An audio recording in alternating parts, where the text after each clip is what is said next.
Hello guys, welcome to my channel let's education. I am Nakshipal. I hope आप सभी अच्छे होंगे।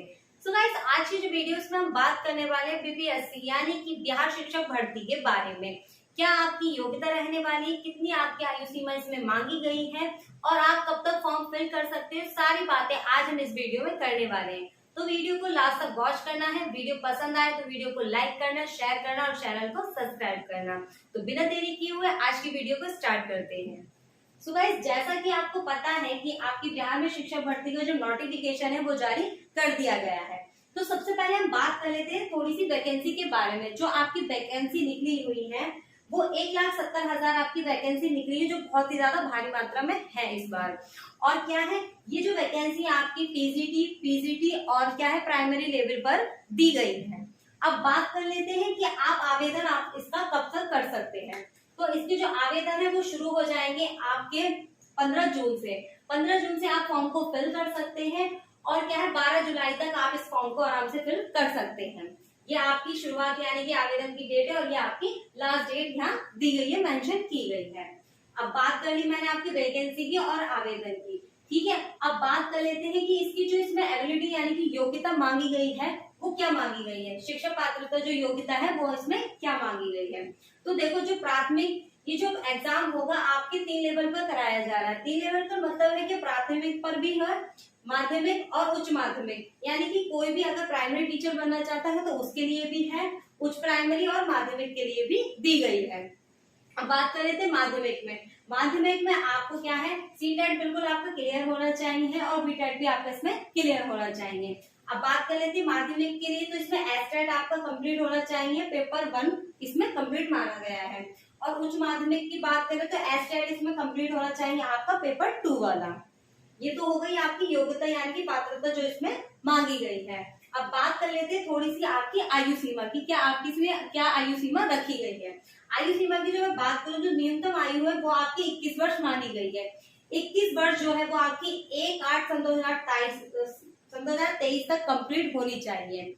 क्या कहा गया है कि 21 वर्ष जो आपकी आयु होनी चाहिए वो 1/8/2023 तक कंप्लीट हो जानी चाहिए, तभी आप इस फॉर्म को फिल कर सकते हैं। ये तो रही आपकी न्यूनतम आयु। अब बात कर लेते हैं आपकी जो अधिकतम आयु वो क्या रखी गई है, वो 37 वर्ष रखी गई है, यानी कि 37 ईयर आपकी रखी गई है इसमें अप्रॉक्स आयु।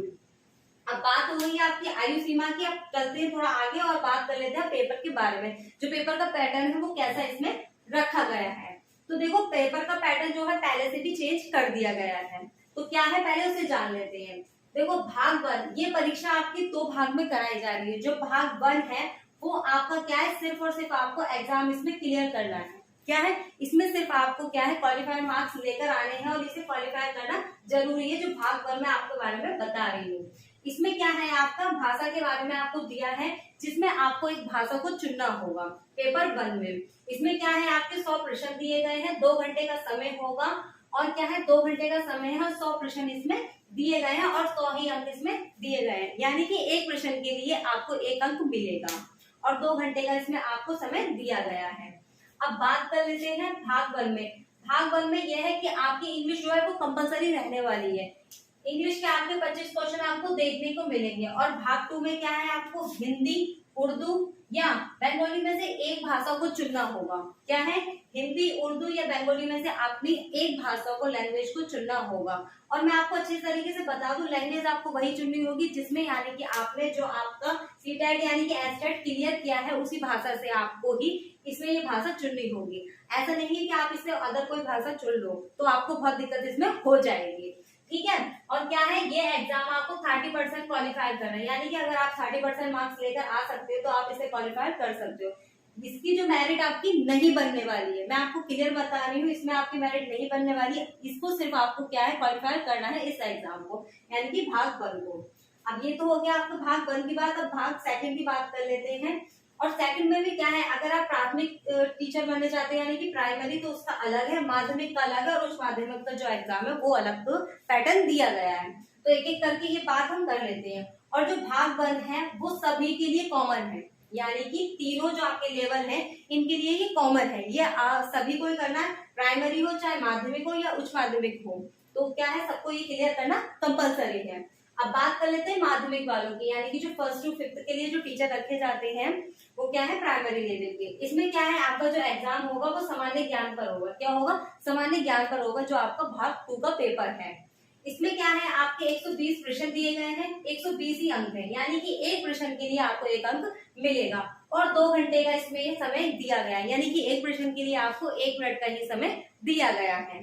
अब बात कर लेते हैं इसके सिलेबस के बारे में, क्या इसका सिलेबस क्या रहने वाला है। देखो आपके इसमें क्या है, प्राइमरी जो गणित आने वाली है, यानी कि मैथ, मानसिक क्षमता यानी कि इसे आप रीजनिंग कह सकते हैं, सामान्य ज्ञान यानी कि जीके जीएस अपना, और विज्ञान आने वाली है, साइंस आने वाली है, और भूगोल आने वाली है, सोशल साइंस भी इसमें आपको देखने को मिलने वाली है, और आपको ईवीएस यानी कि पर्यावरण भी देखने को मिलेगा।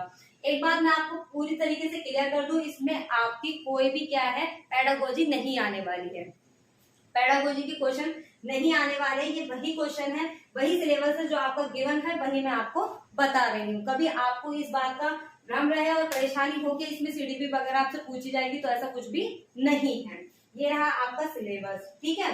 और हाँ, मैं आपको बता दूं, जो आपका फर्स्ट पेपर है उसमें आपकी कोई भी नेगेटिव मार्किंग नहीं है, लेकिन हाँ, जो पेपर भाग सेकंड है उसमें आपकी नेगेटिव मार्किंग भी दी गई है, तो इस बात को आपको ध्यान रखना होगा।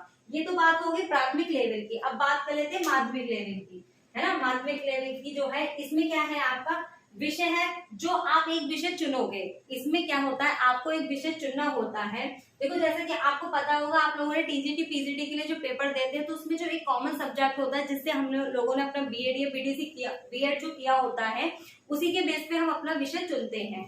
तो इसमें क्या है, आपको आपका वही विषय चुनना होगा और सामान्य ज्ञान का आपका इसमें पेपर होगा, यानी कि इसके भी 2 भाग दिए गए हैं माध्यमिक वाले में। प्राइमरी वाले में ऐसा कुछ नहीं था, माध्यमिक वाले में ऐसा है। मैं आपको क्लियर से अच्छे से समझा रही हूँ कि आपका जो विषय है, विषय के ऊपर आपके जो है प्रश्न आने वाले हैं, वो कितना आएगा, जो भाग 1 है आपका विषय का, उसमें आपको 80 प्रश्न देखने मिलेंगे जो आपके सब्जेक्ट के होंगे, और जो भाग सेकंड होगा इसी का ही, उसमें 40 प्रश्न आपको देखने को मिलेंगे। वो किसके होंगे, सामान्य अध्ययन के। विषय के कितने क्वेश्चन है आपके, 80 क्वेश्चन है। सामान्य अध्ययन के कितने क्वेश्चन है आपके, 40 क्वेश्चन। तो टोटल मिला के कितने हो जाएंगे आपके, 120 प्रश्न हो जाएंगे, और 120 ही अंक इसमें आपको मिलने वाले हैं, ठीक है। ये बात आपको समझ में आ गई होगी। सिलेबस क्या है आपका, इसका मैंने आपको बताया थी, जो आपका सब्जेक्ट जो आप चुनोगे वही रहेगा, और सामान्य अध्ययन यानी कि आपका जीके जीएसई रहने वाला है। ये बात हो गई आपकी माध्यमिक की। अब बात कर लीजिए उच्च माध्यमिक की, है ना। उच्च माध्यमिक में क्या है आपकी, इसमें आपका क्या है, सेम बिल्कुल इसी की तरह रहेगा जो माध्यमिक के लिए दिया गया है। विषय रहेगा आपका जो सब्जेक्ट आप चुनोगे, और सेकंड आपका सामान्य अध्ययन इसमें रहने वाला है। सेम प्रोसेस है, 120 क्वेश्चन होंगे, 120 अंक होंगे। भाग 1 और भाग 2 में ये पेपर आपका कराया जाएगा, जिसमें जो भाग 1 में आपका खुद का विषय होगा, जिसमें आपको 80 प्रश्न देखने को मिलेंगे, और जो भाग 2 है सामान्य अध्ययन, उसके आपको 40 प्रश्न देखने के लिए मिलने वाले हैं। तो यह है इसका पूरा पैटर्न एग्जाम का। मैंने आपको पूरा सिलेबस आपका समझा दिया है। और देखो मैं आपको बता दूं, जो इसकी जो पेपर होने वाला है, कुछ अच्छे ही लेवल का पेपर के प्रश्न आने वाले हैं, जैसा कि हम लोगों ने सीटेट वगैरह में देखा था, उससे थोड़ा हटकर भी देखने को मिल सकता है। तो अपनी तैयारी को क्या है, 2-3 महीने का ही आपके पास समय है, उसे अच्छी तरीके से कर लीजिए, ताकि आपको क्या है, एग्जाम के टाइम पर कोई परेशानी नहीं हो, ठीक है। तो बात हो गई इस पेपर के बारे में। पेपर भाग मैंने आपको बता दिया, जो फर्स्ट है वो सभी के लिए कंपलसरी है, सेकंड वाला जो भाग है वो प्राइमरी के लिए अलग है, माध्यमिक के लिए अलग है, और उच्च माध्यमिक के लिए भी मैंने आपको समझा दिया है। और एक बात मैं आपको बहुत अच्छे से समझा देती हूँ। अब बात कर लेते हैं जिन स्टूडेंट का अब जो एग्जाम है, यानी कि जुलाई का सीटेट, क्योंकि सीटेट तो कंपलसरी है, बिना सीटेट के आप लोग इस फॉर्म को फिल नहीं कर सकते हो। तो जो जुलाई में स्टूडेंट देने वाले हैं, उन लोगों को इसमें बिल्कुल भी मतलब कि फॉर्म फिल नहीं कर सकते हैं, क्योंकि जो इन्होंने एक अपडेट दी है, ये जो नोटिफिकेशन, ये जो मैंने आपको बताया है, ये पहले नोटिफिकेशन, इससे पहले नोटिफिकेशन जारी कर दिया गया था, उसमें आपको 100 क्वेश्चन भी बताए गए थे, सॉरी आपको 150 क्वेश्चन बताए गए थे। फिर से एक ऑफिशियल नोटिफिकेशन जारी किया गया है, जिसमें आपके 120 प्रश्न रखे गए हैं, यानी कि थोड़ा सा बदलाव हुआ गया है। तभी उसी के बाद में मैंने आपको ये इन्फॉर्मेशन देना ठीक समझा है, क्योंकि अभी आप लोगों ने और वीडियो भी देख ली होगी, जिसमें आपको 150 प्रश्न देखने को भी मिल गए होंगे। तो बिल्कुल जब ऑफिशियल नोटिफिकेशन मैंने देखा, तब आपको ये पूरी इंफॉर्मेशन देना मैंने सही समझा है। और मैं आपको बता दूं कि जो जुलाई वाले सीटेट देने वाले हैं, वो इसमें अपेयर नहीं हो सकते हैं।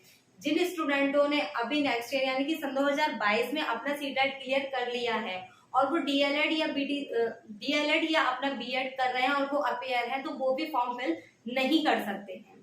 अगर आपका लास्ट सेमेस्टर भी है तो आप उसको कंप्लीट करने के बाद में ही अपना फॉर्म फिल कर सकते हैं। जैसे कि मान लीजिए आपका लास्ट सेमेस्टर का पेपर है, पेपर देने के बाद में आप जब आपका रोल नंबर आपको मिल जाएगा उसके बाद में आप फॉर्म फिल कर सकते हैं। अपेयर में कोई भी फॉर्म फिल नहीं किया जाएगा, वरना वो फॉर्म आपका मतलब रद्द कर दिया जाएगा या मना ही कर दिया जाएगा।